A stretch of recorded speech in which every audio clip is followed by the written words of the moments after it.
Welcome to the DCTV News at Noon program. I'm Kelsey Kiesling. And I'm Kendra Cook. Dolores County Broadcasting Network is the producer of DCTV with support from the Southwest TV Translator Association. If you have a news topic or tips you'd like to see covered, give us a call. The studio number is 677-4119. Today's show runs Wednesday at noon and is rebroadcast at 3 and 6 p.m. and again re-aired on Saturday at noon, 3 and 6. Today is November 1st, Rabbit, 2017, and now the news at noon. According to the Cortez Journal, authorities say the drivers of two vehicles are dead after a head-on collision in northwestern New Mexico. New Mexico State Police say the double fatal accident occurred about 6 p.m. Monday on New Mexico Road 173 west of Navajo Dam. They say a pickup truck being driven by a 63-year-old Mary Jane Loughton out of Navajo Dam collided with a car driven by 70-year-old Peter Christensen of Farmington. State police say it appears Loughton's vehicle crossed the center line and collided head-on with Christensen's car. They say Loughton and Christensen sustained fatal injuries in the collision. According to State Police, the case remains under investigation. From the Durango Herald and Pine River Times, a La Plata County man was arrested Monday on suspicion of attempted robbery, leading police on a 20-mile chase and a multi-hour foot pursuit north of Bayfield.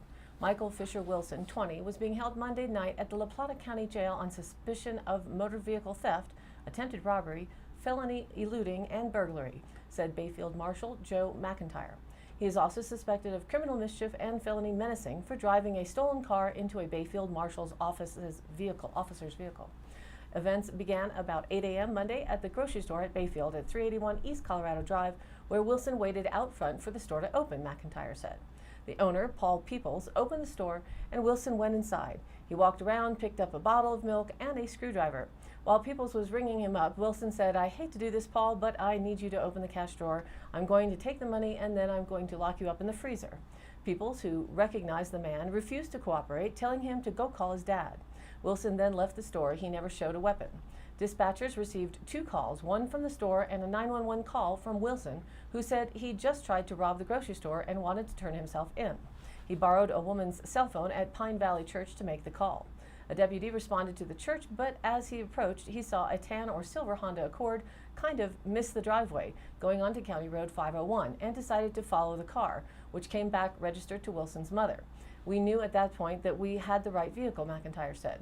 The deputy pursued the car north on County Road 501. The driver reached speeds of 80 miles an hour and made a couple of detours on side roads, only to make a U-turn and continue heading north on County Road 501 towards Vallecito Reservoir. Deputies decided to end the pursuit or at least back off because his driving behavior became too erratic and dangerous. On one of his side detours, Wilson spun the car in circles in an open area before heading back onto County Road 501. While returning to the main road, he drove directly towards a Bayfield Marshal's unit and at the last minute swerved right. The rear of his vehicle struck the driver's side quarter panel of a Marshal's office's vehicle. "At this point, I made the determination that we needed to try to take him into custody," McIntyre said. "We initiated the pursuit back up just because of the danger to the public and because he'd struck one of our vehicles." But deputies backed off again and lost sight of the vehicle. They located the car abandoned on the side of the road in the 2400 block of County Road 500, a couple miles north of Vallecito Reservoir. It was later learned the driver entered someone's home and attempted to steal a car, but was unsuccessful.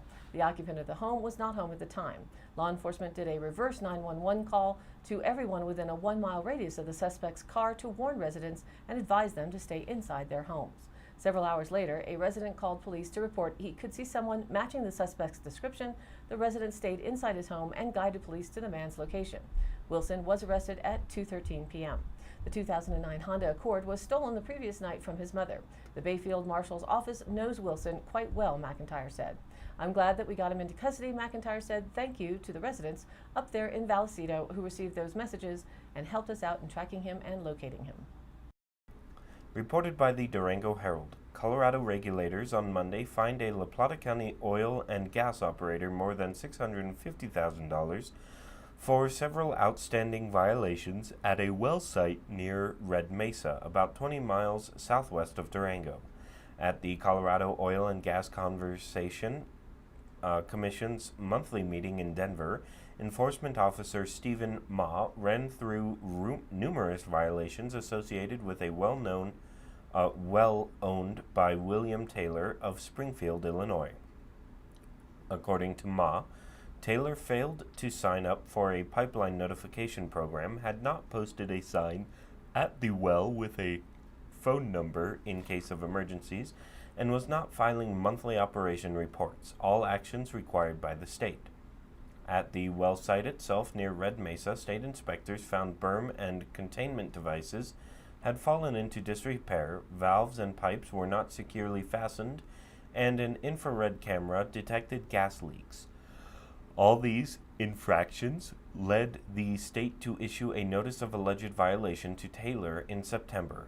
However, Taylor or representatives with this operation have failed to respond to the notice and have not been in contact with COGCC.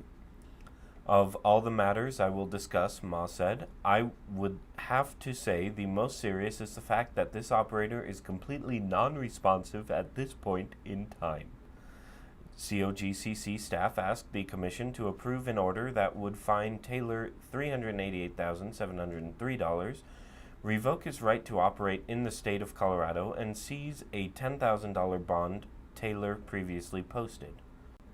But despite levying a fine, COGCC staff told the commission they didn't expect Taylor or representatives to pay.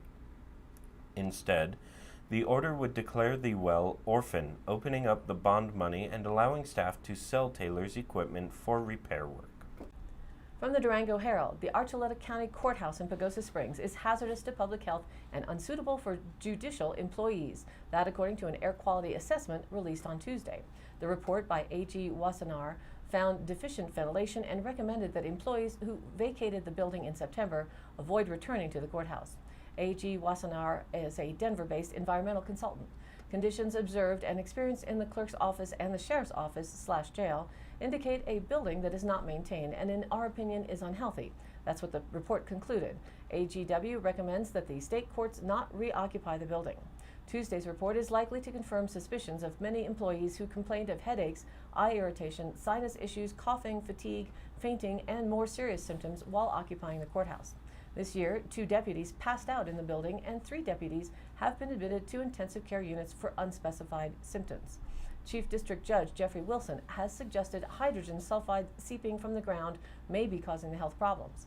Environmental testers smelled sulfur and musty odors in various parts of the courthouse, but hydrogen sulfide was not detected in the building during its assessment. I personally experienced a mild headache and dizziness while in this building, the project manager wrote in his report.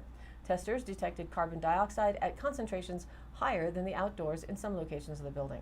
The higher indoor concentration is possibly related to gases originating from beneath the building, the report says. The report notes that the air sampling is considered short-term and is applicable only to the date and time it was sampled. Based on AGW's observations, it appears that the air quality and overall acceptability of the building environment changes based on the season and possibly the underlying geological activity, the report says. Employees with the Archuleta County Sheriff's Office and the 6 judicial district courts vacated the building in September for health concerns. Since then, both agencies have gone head-to-head with Archuleta County commissioners, who passed a resolution October 13th saying the courthouse is safe for employees and the visiting public. Commissioners based their resolution on findings made in an air quality test paid for by the county. But many employees questioned the validity of those results and whether enough testing had been done. They decided to wait until another round of environmental testing could be completed by the Colorado Judicial Branch. Those results were released Tuesday. A separate report yet to be released will detail what impact the building's environmental conditions has on the health and well-being of people who work in the building. Judge Wilson ordered court and probation officers closed September 7th based on credible but not yet scientifically confirmed evidence of noxious substances within the courthouse. Since then, Archuleta County Court operations have been moved 60 miles west to La Plata County. In a letter Tuesday to county commissioners, Chief District Judge Jeffrey Wilson said the 6th Judicial District Attorney's Office will not return to the Archuleta County Courthouse.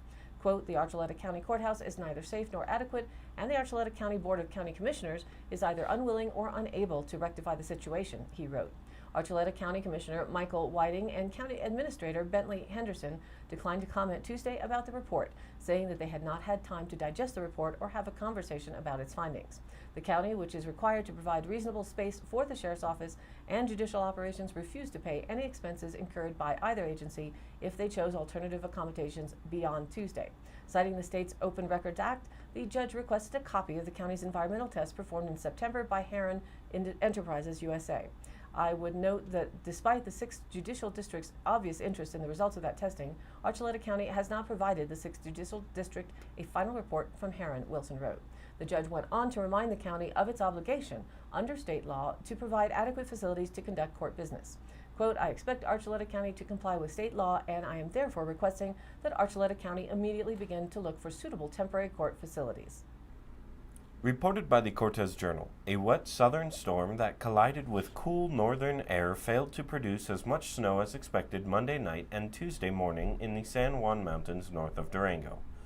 Highway officials reported 3 to 5 inches of snow overnight on the roads of Mullis and Red Mountain passes around Silverton, said Lisa Schwantes, spokeswoman with the Colorado Department of Transportation.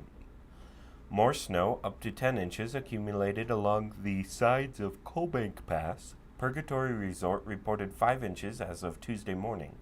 As of 11:45 a.m., all chain laws and passenger vehicle traction laws were lifted on Coalbank, Mullis, and Red Mountain passes. They were expecting a whole lot more, Schwantes said. They were ready to push a lot of snow, and it just didn't come. Even though snow was light, road conditions were slick Tuesday morning on mountain passes. A white pickup slid off the road about 2 miles from the summit on the south side of Coalbank Pass, north of Durango, said Dan Bender, spokesman with the La Plata County Sheriff's Office, who was en route at 9:45 a.m. to provide traffic control. And now, let's take a look at the weather.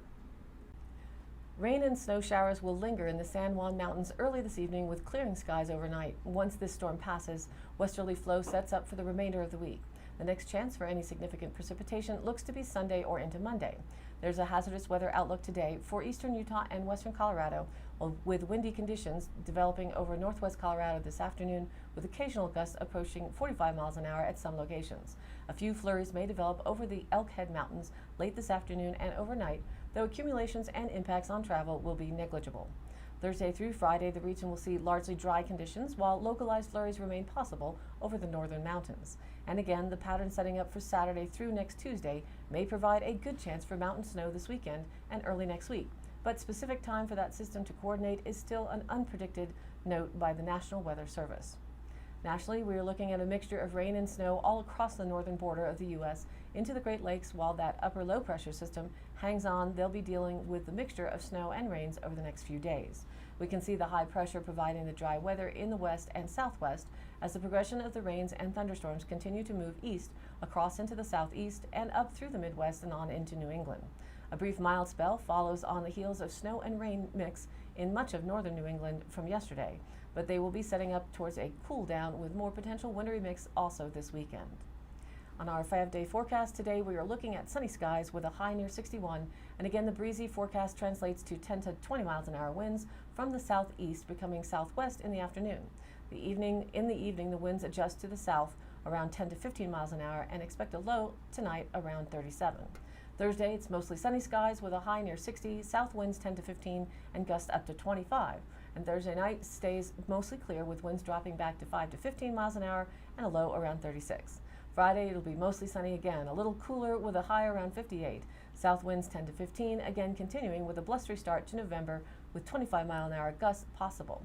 Friday night, some clouds may come in to keep temps dropping only to 39 degrees.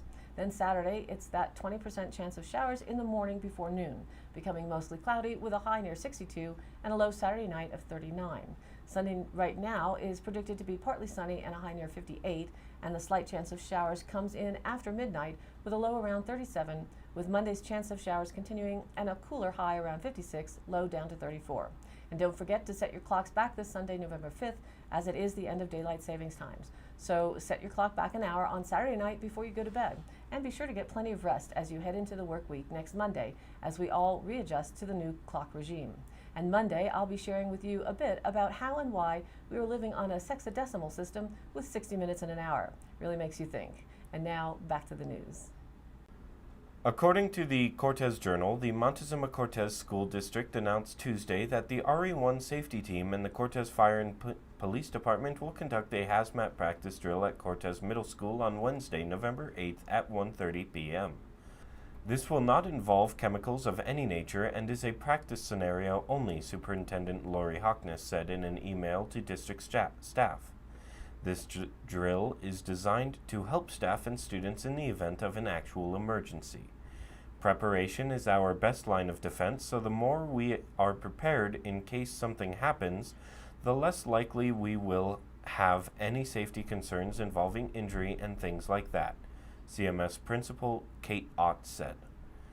We are trying to prepare, and safety is our number one concern. We will announce that it is a drill, Safety Conductor Jamie Hockness said. We want kids and parents to know. From the Durango Herald, 2 Western governors on Tuesday warned the Trump administration against making big changes in a plan to protect a ground-dwelling bird across the West, saying it would send a message to states not to bother working together to save other imperiled species. Colorado Democrat John Hickenlooper and Wyoming Republican Matt Mead said a 2015 conservation plan designed to save the greater sage grouse was the product of long negotiation among state and federal governments, conservation groups, industry, and agriculture. Quote, if we go down a different road now with the sage grouse, what it says is when you try to address other endangered species problems in this country, don't have a collaborative process, don't work together because it's going to be changed, Mead said. To me, that would be a very unfortunate circumstance. Hickenlooper said, we are both very concerned that the new administration is going to take away all the guide rails that allowed this collaboration to exist. They appeared together at an energy conference at Colorado State University. The 2015 plan is designed to protect the bird without putting it on the endangered species list, an outcome that most states try to avoid because it usually brings strict restrictions on oil and gas drilling, mining, agriculture, and other activities to protect habitat. But Interior Secretary Ryan Zinke said in June his department would consider changing the plan to give states more flexibility to allow mining, logging, and other economic development. Environmentalists have said the planned revision was just a backdoor attempt to open up more land to mining and drilling. Millions of sage grouse once lived across the U.S. West, but development, disease, livestock grazing, and an invasive grass that encourages wildfires has reduced its numbers to fewer than 500,000. In the 2015 plan covers 11 states and had the approval of the Obama administration. It took years to negotiate and was hailed as a model for saving a species through cooperation rather than the hammer of the Endangered Species Act. The Interior Department has not released the full details of its planned revisions, but the agency announced in early October it would withdraw protections for about 15,600 square miles of sage grouse habitat on federal lands to allow energy development. Despite Mead's support for the 2015 plan, Interior Department spokeswoman Heather Smith said the department has been in contact with Wyoming officials and many others who took serious issue with the Obama-era plans. Mead said protecting endangered species has become a serious problem, citing figures that show less than 2% of the species protected under the Act since it was passed in 1973 have recovered enough to be removed from the list. Not all Western governors support the 2015 plan. Idaho Republican C.L. Otter filed a lawsuit shortly after the plan was released, contending the Obama administration illegally imposed federal land use restrictions. A federal judge dismissed the lawsuit in January, but Otter has appealed.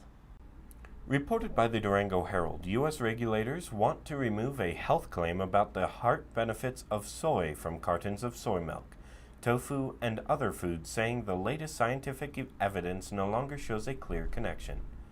Monday's announcement by the Food and Drug Administration marks the first time the agency has moved to revoke a health food claim since it began approving such statements in 1990.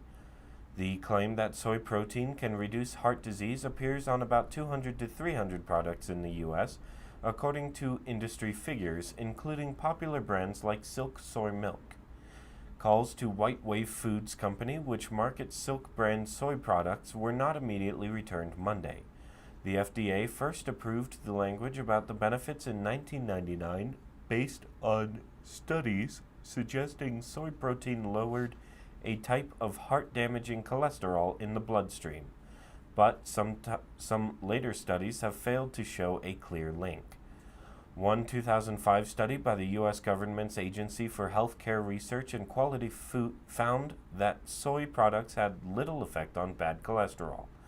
The FDA began re-evaluating the food claim in 2007 and said Monday the totality of the evidence is inconsistent and not conclusive. The agency will take comments on its proposal for 75 days after moving ahead. If the language is removed, companies may still be able to use a less definitive statement about soy's benefits by including a disclaimer or description of the mixed evidence. From the Journal in Mancos, a Mancos school principal and another staff member were given 2-day leaves of absence on October 16th, according to District Superintendent Brian Hansen. In an interview with the Journal on October 25th, Hansen said high school principal Adam Priestley and food services director Janet Fogel were both put on leave on October 16th and asked to return to work on October 18th. Priestley, who is also the football coach, did not return until the following Monday, October 23rd, but both staff members have returned to work since. Hansen said the district has no plans for further disciplinary action. Hansen said on October 30th that he kept no written records about the disciplinary actions, adding, "That's not my style." He said he verbally placed them on leave because the two had been dishonest with him regarding a relationship they'd had during the summer. "I have 2 expectations from my department heads," Hansen said. "Expectation 1 is loyalty. I expect them to be loyal to me. Expectation 2 is honesty." He said his policy is to take disciplinary action whenever a department head breaks one of those rules. But he said he had discussed the issue with both staff members and didn't believe it would be a problem in the future. He decided not to pursue further action, he said, because neither staff member had done anything illegal or harmed students, other staff members, or school property. The issue has been taken care of, it's been dealt with, it's behind us, and we're moving on, he said. The disciplinary move sparked rumors in the district. An anonymous letter was mailed on October 23rd to the district office, the school board, and the Journal that accused Priestley of misconduct and criminal behavior. The letter offered no sources or proof for its claims, and the Colorado Bureau of Investigation said it has no record that Priestley has been arrested. Hansen called the letter slanderous and said he planned to pursue legal action against its author if he found out who wrote it. In the weeks since the disciplinary action, several people in the Mancos School District contacted the Journal with concerns about their behavior and Hansen's decision to leave them on staff. None were willing to go on the record, citing fear of retaliation. Priestley said he regretted allowing mistakes in his personal life to affect his position as a role model in the school and said he hoped to make it right in the future. "There are a lot of great things going on here, and I'd hate for my personal life to overshadow all the positives," he said. Fogel did not respond to requests for comment. And now for the Dolores County Sheriff's Roundup for the week of October 23rd through the 29th. A resident in Squaw Point reported a suspicious vehicle traveling through the area. A deputy responded and made contact with the vehicle and driver, leading to the summonsing of Courtney Bradford for driving motor vehicle when license suspended and violating restrictions on driver's license regarding interlock. A county resident reported a non-injury vehicle versus deer accident on Highway 141. Colorado State Patrol was contacted to respond. A deputy responded and diffused a verbal dispute at a county residence. A semi-truck was reported traveling at a slow rate of speed in the opposite lane of traffic while a deputy was handling another case. Surrounding law enforcement received notifications to be on the lookout. A motorist reported a cow standing in the middle of the lane on Highway 491. A deputy responded and was unable to locate the animal. Colorado State Patrol and CDOT were also notified to be on the lookout. A Groundhog resident reported a trespass of a residence and willingness to press charges. A deputy responded and the case is under investigation. A neighboring agency reported a semi that blew out a tire and is dropping sparks on Highway 491. A deputy responded in an attempt to make contact and was unable to locate the truck. That concludes today's roundup. Stay tuned next week for continued updates. Today's High Canyon Country happening, Saturday, November 4th at the Dove Creek Community Center. It will be their 26th annual Christmas Bazaar, hosted by the Dove Creek Recreation Department. From 9 a.m. to 2 p.m., local talented artists, jewelry exhibitors, photographers, cooks, and more will showcase their talents and treasures. Shop local for early holiday presents or pick out something special for yourself and promote our local community. For more information, visit the website dovecreekrec.com or contact Christy Chad at dcrecdirector@gmail.com or call 970-739-8874. And tonight, November 1st, is the Dolores County Health Insurance Town Hall meeting from 5 to 7 p.m. with a panel of experts to discuss the marketplace coverage, Medicare, Health First Colorado. At the DC Community Center, if you have questions, call 970-677-3657. And Dove Creek High School Blood Drive is on Monday, November 6th from 10 a.m. to 2 p.m. Sign up with any student council or NHS member. There's a Google Doc file linked up on our DCTV Facebook page for more information. And a last-minute note that the State Line Bar and Grill will be closed this Saturday, November 4th, until after the Lady Bulldogs Volleyball Regional Tournament concludes their final game that is set to start at 2 p.m. So that means it'll reopen around 4 or 5 p.m. They want to support the girls' team. If you have any questions, call them at 677-2649. They appreciate your understanding. All of the happenings are posted on our DCTV News at Noon Facebook page, along with the YouTube replays, weather, and original stories and local posts. To share your event or information, contact us. It's dcbnnews@gmail.com or call us at the station 677-4119 and we'll be sure to get your news on air. Thanks for tuning in. News at Noon airs at noon, Monday through Wednesday, and then is rebroadcast at 3 and 6 p.m. and again re-aired Thursday, Friday, and Saturday in the same order at noon, 3 and 6. And be sure to check us out on Facebook. It's DCTV News at Noon. Please like us there and share it with a friend. For Kendra Cook with the DCTV and the News at Noon program out of Dove Creek, USA, I'm Kelsey Kiesling. Thanks for watching.